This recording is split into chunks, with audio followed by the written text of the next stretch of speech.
My mom abandoned me at 4 and vanished for 20 years. Now she came back begging for forgiveness. But I gave her exactly what she deserved. I'm a 25-year-old guy named Max.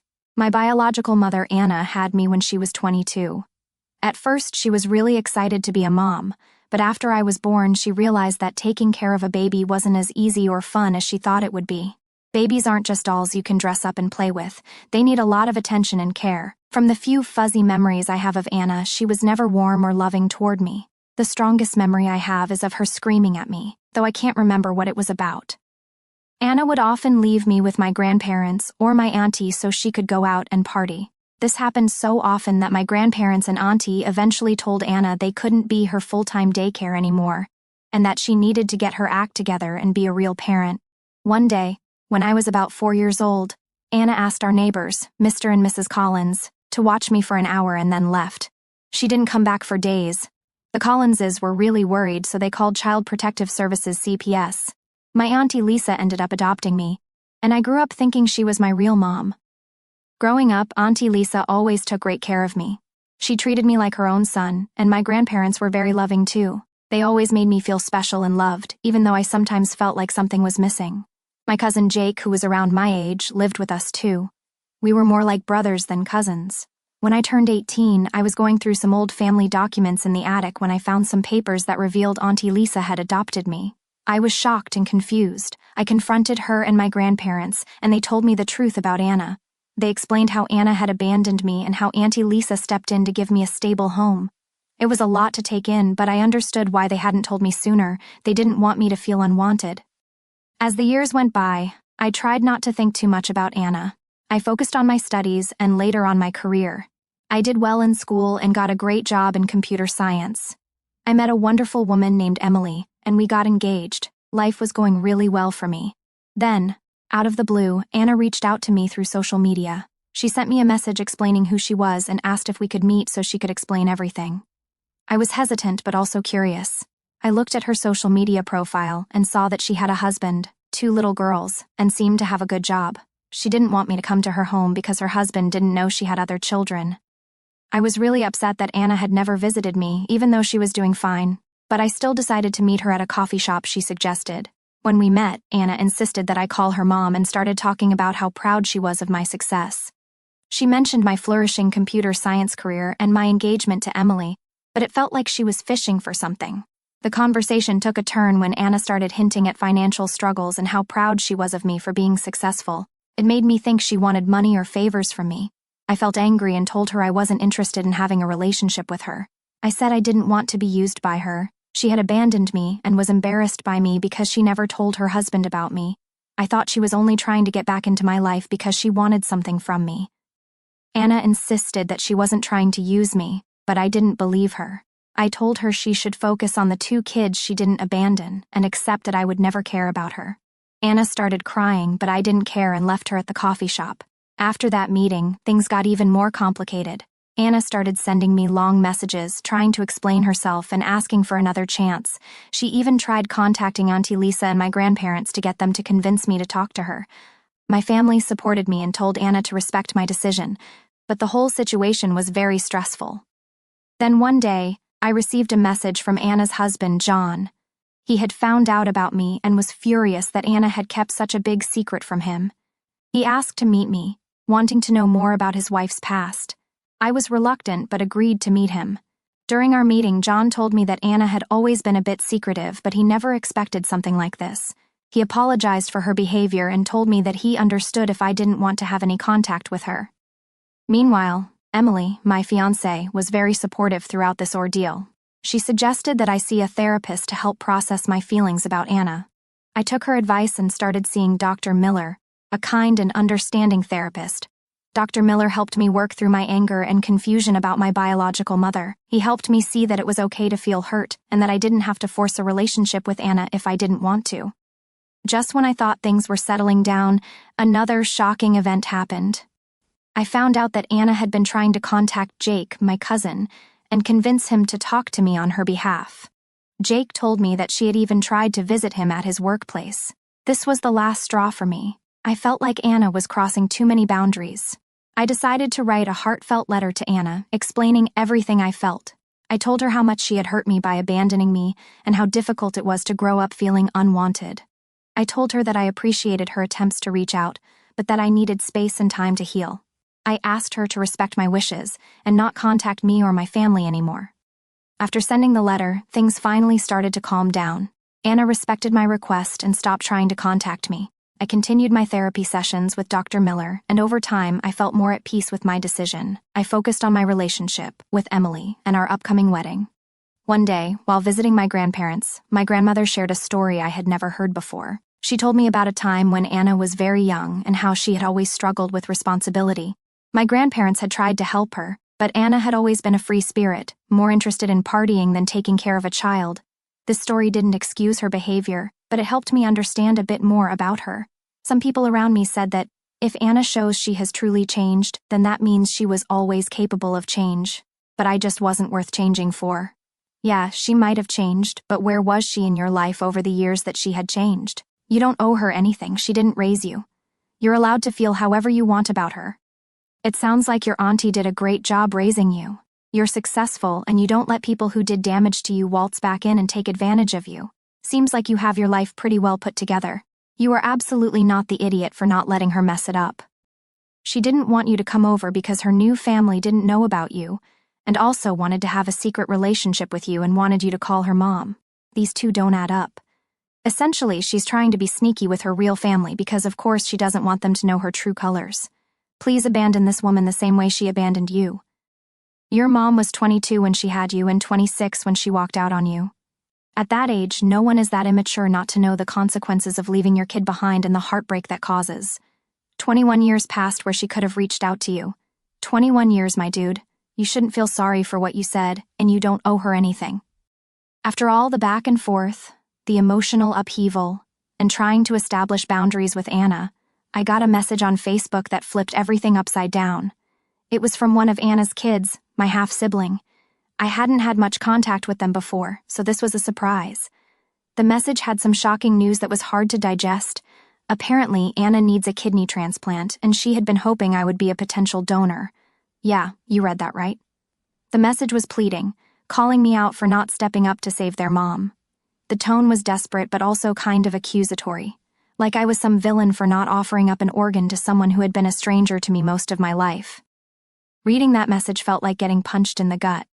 Here I was, thinking Anna was reaching out to make amends and maybe forge some sort of relationship. But this? It felt like another manipulation, but on a whole new level. The worst part was how it involved her kids. That just didn't sit right with me. It felt so unfair to them and to me, but also just incredibly sad. How had things gotten to this point? Where does one even begin to process this kind of revelation? I talked to Emily, my fiancée, about it. She was as shocked as I was, but supportive as ever. She agreed that this situation was way out of normal and advised caution in how we proceeded. I needed answers. I decided to confront Anna directly. We met at the same coffee shop as before, and I asked her point blank about the kidney situation. The conversation was tense. At first, she tried to skirt around it, playing the sympathy card, talking about her health issues. But when I pushed, she finally admitted it. She was hoping I'd be a match and willing to donate.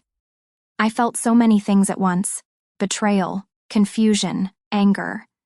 I told her how wrong it was to try to use me like this, especially through her kids. The whole meeting was emotionally charged, and by the end, I was just drained. I walked away from that encounter knowing that any chance of a meaningful relationship was probably gone forever. This whole ordeal made me reevaluate a lot of things about family and obligation. I found myself questioning the very nature of biological ties and what they obligated me to. I was torn because, on one hand, here was a human being in need, a human being who also happened to be my biological mother. But on the other hand, there was this massive history of neglect, abandonment, and now manipulation. I talked a lot with my therapist, Dr. Miller, about it. He helped me sort through my feelings without judgment. We discussed the ethics and emotional impact of the situation, and he offered some much-needed clarity. In the end, I decided against getting tested to see if I was a match. It was a tough choice, and I didn't make it lightly. I had to consider my own mental and emotional well-being, and I realized that I couldn't go through with it, not with all the emotional strings and history attached. A few days after our intense conversation, I got a call from Anna. I was hesitant to answer, but I figured maybe she had some closure to offer or something. Instead, she went straight to business. She and her husband, John, wanted to offer me money for my kidney. Yeah, you heard that right, money. As if my kidney was just some spare part I could auction off to the highest bidder. Anna tried to sweeten the deal by throwing in all kinds of numbers, talking about how this could set me up financially, help me out with any debt, or fund future plans. The whole conversation felt so surreal, like, was she seriously trying to buy an organ from me? Then came the emotional manipulation. Anna laid it on thick. She kept saying, "You're my blood, you should help me," as if sharing DNA obligated me to give up part of my body. It was so manipulative, and honestly, it made me pretty angry. How could she think it was okay to just expect that from me after everything? John was on the call too, backing up everything Anna said. It seemed like they had rehearsed their pitch, each chiming in about the benefits of me helping out, the risks being minimal, and how it was a win-win situation. The way they tag-teamed it made the whole thing feel even more transactional. I couldn't believe these were the people I was supposed to consider family. I shut it down firmly. I told them that my organs weren't for sale and that it was pretty messed up for them to even suggest it. I made it clear that this wasn't just a simple business transaction. It was my life, my health, and no amount of money could make me compromise on that. I ended the call pretty abruptly because, honestly, what more was there to say? After hanging up, the weight of the conversation really hit me. It's one thing to know intellectually that someone sees you as a means to an end, but it's another to hear it so explicitly. I spent a long time just processing how deep the manipulation went and how desperate they must have been to even propose such a thing. I talked it over with Emily, and she was as shocked as I was, but also super supportive. She helped me sort through the anger and betrayal to get to a place where I could just pity them for being so lost in their own needs that they couldn't see how wrong their actions were. So, here's where I'm at now. I've decided to cut all communication with Anna and John. No calls, no messages, no social media, nothing. I need to protect my peace and mental health. It's been a tough decision, especially knowing that Anna is in a bad place health-wise, but I've learned that I need to prioritize my own well-being. I've also been leaning on my support network more than ever, talking to friends, spending quality time with Emily, and just trying to reinforce the positive relationships in my life. I'm also sticking with therapy because, man, this is a lot to unpack. As for the future, I'm focusing on the good stuff, my upcoming wedding with Emily, my career, and just enjoying the day-to-day without the shadow of family drama looming over me. It's not easy, and some days are harder than others, but I'm learning that I have the strength to get through even the toughest times. Just when I thought things with Anna couldn't spiral further out of control, she took it to a whole new level. I'm talking major drama that spilled over into my professional life now. It started with a call from my boss last Tuesday. I figured it was just a regular check-in, but the tone was off from the get-go. He sounded concerned, confused, and a bit annoyed. Turns out, Anna had somehow found his contact information, still figuring that part out, and decided to give him a piece of her mind about me, and not in a good way. She threw every accusation you can think of at me. She told my boss that I was involved in drugs, that I was unreliable, and that I had serious behavioral problems that could jeopardize the company. Absolutely wild stuff, and none of it true.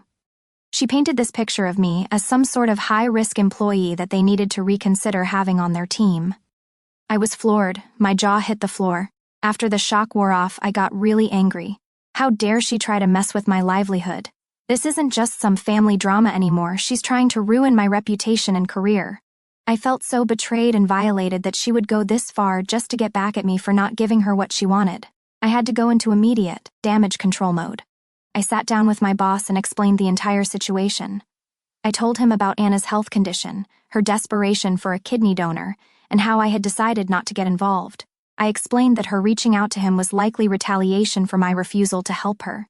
Luckily, my boss was understanding. He was shocked, of course, but he knew me well enough to sense that the accusations didn't add up. We've worked together long enough for him to know my character and work ethic. After our conversation, he reassured me that he took the information Anna provided with a massive grain of salt, but it was still an uncomfortable situation to navigate. After calming things down at work, I spoke to a lawyer. This kind of interference in my professional life is serious, and I wanted to know what my options were. The lawyer confirmed that Anna's actions could constitute defamation and tortious interference, meaning she's intentionally trying to damage my relationship with my employer and disrupt my career. We discussed the possibility of sending a cease and desist letter to formally warn Anna against further contact or defamation. It's a big step, and I'm still weighing the pros and cons, but I'm leaning toward taking legal action if she doesn't back down. This has gone too far, and it feels necessary to put some legal muscle behind my demand for her to stop. This whole ordeal has taken a significant emotional toll on me. It's one thing dealing with personal attacks, but when someone tries to take down your professional life, it hits differently. I've been trying to keep a cool head at work and not let this affect my performance, but it's tough. Nights have been hard, there's a lot of tossing and turning, just replaying things over in my mind. Through all of this, Emily has been my rock.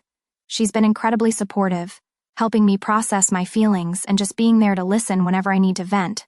My friends and colleagues have also rallied around me, offering their support and reassuring me that they know the truth. Back at work, I'm doing my best to keep things professional, keep my head down, and just power through, but you better believe it's awkward. I mean, even though my boss is cool about it, there's this unspoken tension now.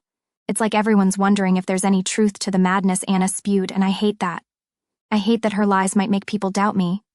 I ended up having a sit-down with my team just to clear the air. I figured transparency was the best approach. I didn't dive into all the gory details, but I laid out enough so they'd get why my so-called mother might be trying to stir up trouble. They were all pretty understanding, and a few even shared their own crazy family stories, which kind of helped lighten the mood. It's weirdly comforting to know you're not the only one with a family that could star in a soap opera. Digging into the legal side of things is like opening a whole new can of worms. My lawyer has been great, walking me through what actions we can take, how we can protect my professional life, and even how to safeguard against further personal attacks. We're drafting that cease and desist letter, and I'm bracing myself for whatever comes next. If Anna thinks she can intimidate me into submission, she's got another thing coming. In this ongoing drama with Anna, is that I've decided to ramp things up legally and publicly. After all the chaos and the attempts to mess with my life, enough is enough. I'm taking control of the narrative and setting the record straight once and for all. First off, I've officially moved forward with legal action. My lawyer and I filed for a restraining order against Anna to keep her from contacting me or my employer again. We're also pursuing a defamation case because of the lies she spread about me. It's a big step, and it wasn't an easy decision, but it feels necessary to protect my reputation and peace of mind. The process has been pretty intense, gathering evidence, documenting everything, and reliving some of the moments I'd rather forget. It's tough, but it's also empowering in a way. I'm no longer just the victim of her manipulations. I'm taking a stand, showing that I won't tolerate this kind of behavior from anyone, family or not. On top of the legal stuff, I've decided to go public with the whole story. I've been pretty private about my life, especially with the messy family stuff, but after talking it over with Emily and some close friends, I realized that staying silent wasn't helping anyone, least of all me. I wrote a detailed blog post and shared it on my social media. I laid out everything from the moment Anna left me with the neighbors as a kid, to her sudden reappearance and the twisted reasons behind it, right up to the recent chaos with her trying to sabotage my career and buy my kidney. The response has been overwhelming. People have been incredibly supportive, and it's opened up conversations about family manipulation, the ethics of organ donation, and how to deal with toxic relatives. It sparked a bigger discussion that I hope helps others who might be in similar situations feel less alone. As you can imagine, going public has caused quite a stir. Anna hasn't reacted yet, but I'm braced for it. My lawyer is keeping a close eye on everything, ready to counter any moves she might make. My family, Auntie Lisa, my grandparents, and even some extended relatives have all been incredibly supportive. They're glad I'm standing up for myself and shedding light on a side of Anna that they've known for too long. This whole ordeal has been a roller coaster of emotions. Some days I feel on top of the world, strong and empowered. Other days it's a struggle not to get pulled down by the negativity and stress of it all. But every step forward in this legal battle, every supportive message I receive, strengthens my resolve to see this through. What's next? Well, I'm focusing on the legal battle ahead, making sure I'm prepared for whatever comes next. I'm also spending a lot of time with Emily, planning our wedding, which has been a beautiful distraction from all the drama. It's a reminder of the good things in my life, the future I'm building that's so much bigger than the past I'm fighting. I'm also considering doing more advocacy work around issues of family abandonment and manipulation. Sharing my story has shown me how much impact one voice can have, and I'm exploring ways to use my experience to help others. So, there you have it. The latest chapter in what I hope will be a story of overcoming and reclaiming my life. Thanks for sticking with me. For for all the messages of support and advice. They've meant the world to me during this crazy time. Diving deeper into the whole legal mess, there's a lot going on behind the scenes. Working with my lawyer, setting up the case, it's like a full-time job. We're pulling together all sorts of evidence, from texts and emails to those crazy social media posts Anna made. Each tells a part of the story, and piecing it all together feels like we're building a fortress of facts. It's tedious but kind of thrilling too. Knowing every document we file is another step towards setting things right. The legal system is a beast. There are so many rules, so many deadlines. My lawyer is great at guiding me through it all, but man, it's a lot to take in. We talk strategy like we're planning a battle. Every move is calculated, from how we present the evidence to predicting how Anna might respond. It's like chess, but with higher stakes. On the emotional front, some days are tougher than others. There are moments when I'm pumped, ready to take on the world and clear my name. Then there are nights when doubts creep in, and I wonder if I'm doing the right thing. It's draining, this constant up and down. Thank goodness for Emily and her unwavering support. She's been my rock, keeping me grounded when it feels like the world's spinning out of control. Going public was a game changer. The blog post blew up bigger than I expected. People I've never met are reaching out with their own stories, their own battles. It's both heartbreaking and inspiring to see how many others are dealing with similar issues. I've started responding to comments, sharing more of my thoughts, and engaging in this surprisingly supportive online community. It's given me a sense of purpose, a feeling that by sharing my story, I'm not just helping myself, but maybe helping others too. Of course, not everyone's on my side. There are a few trolls, some naysayers who think I'm the bad guy for airing dirty laundry or for refusing to help Anna. Dealing with them has been a challenge. I try to keep it cool, stick to the facts, and not let them get under my skin. But some days, it's harder than others. You put yourself out there, and not everyone's going to be kind. Learning to deal with that has been part of the journey. With the wedding planning, work, and this legal battle, my plate is more than full. It's like juggling flaming torches. But focusing on the wedding, picking out venues, tasting cakes, choosing invitations, it's a happy distraction. It's a reminder of why I'm fighting so hard, what I'm fighting for, a future with Emily, a life of peace and happiness. Through all this, I've been doing some serious thinking about forgiveness. Can I forgive Anna? Should I? It's a tough question. Part of me knows holding on to anger won't help in the long run, but forgiving feels like letting her off the hook. It's a work in progress, figuring out what forgiveness looks like for me. Looking ahead, I'm thinking about ways to turn this experience into something positive. Maybe a podcast, a blog series, or even a community group for people dealing with family conflicts. There's a lot of healing in sharing and coming together over shared pain. It's an idea that's still taking shape, but I'm excited about the possibilities. So, that's where things stand, a mix of legal battles, personal growth, and planning for the happiest day of my life. It's been a wild ride, but I'm not stepping off yet. I've got too much to fight for, too much to say, and too much life to live.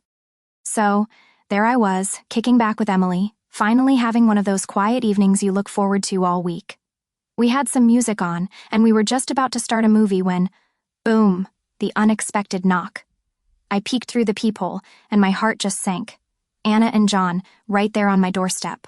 Of all the nerve, right? I opened the door, half expecting there must be some kind of emergency for them to show up like this, unannounced. Anna launched into this spiel almost immediately. It was this whole rehearsed apology, like she'd been practicing it the whole drive over. She's talking about how much she regrets her actions, how she's changed and all that. John's nodding along, chipping in about their therapy sessions and personal growth or whatever. Part of me wondered if I was just being cynical, but then the bigger part of me remembered all the stunts she'd pulled before. I've got to tell you, it took every ounce of patience not to just close the door in their faces right then and there, but I let her finish because, well, I figured maybe there was a slim chance they were sincere. But it didn't take long for me to see through it. Every word just reminded me of all the times she'd manipulated situations for her benefit. How could I trust anything she said? Once they were done with their piece, I was pretty firm. I told them, thanks but no thanks, and that they needed to leave. But then John, man, he just wouldn't have it. He steps up like he's going to make me listen or something. That's when I felt my temper really start to flare up. Here they were, in my home, trying to force a conversation I didn't want to have. I tried to keep my cool. Really, I did. I told them they were trespassing at this point, that they had no right to be there if I didn't want them there. But John was all puffed up, refusing to leave, and Anna was crying, making this whole scene. It was just too much. That's when I realized I wasn't just going to get them to leave by asking nicely. So I made the call. Never thought I'd be the guy calling the cops on his own mother, but there we were. The police showed up pretty quick, which I was grateful for. I explained the situation, how they refused to leave, and how I felt threatened. The officers were really decent about it all. They talked to Anna and John, heard their side, but ultimately they saw it for what it was, an unwanted intrusion. After they took them away, the silence in the house was deafening. Emily and I just kind of sat there, processing the madness of it all. We talked a lot about whether there was anything else I could have done, but deep down, we both knew it had to end this way. They pushed it too far, and it wasn't safe or healthy to let that slide. The next few days were rough, not going to lie. I kept replaying the incident in my head, wondering about the what-ifs. But I also felt this strange relief, like I'd finally stood up for myself in the most definitive way possible. No more gray areas, no more maybes. It was clear-cut, and it was final. Since then, I've been leaning a lot on my support system, talking things out with friends, spending quality time with Emily, and, yes, more therapy sessions, just trying to find that balance again, to remind myself that I did the right thing, that protecting my peace is priority number one. Looking ahead, I'm focusing on the positives, planning the wedding with Emily, focusing on work, diving into some new hobbies to keep my mind clear. It's about moving forward, about building the life we want on our terms, without the shadow of past drama dictating our happiness. So, there it is, the latest chapter in this wild saga. Thanks for sticking through it with me.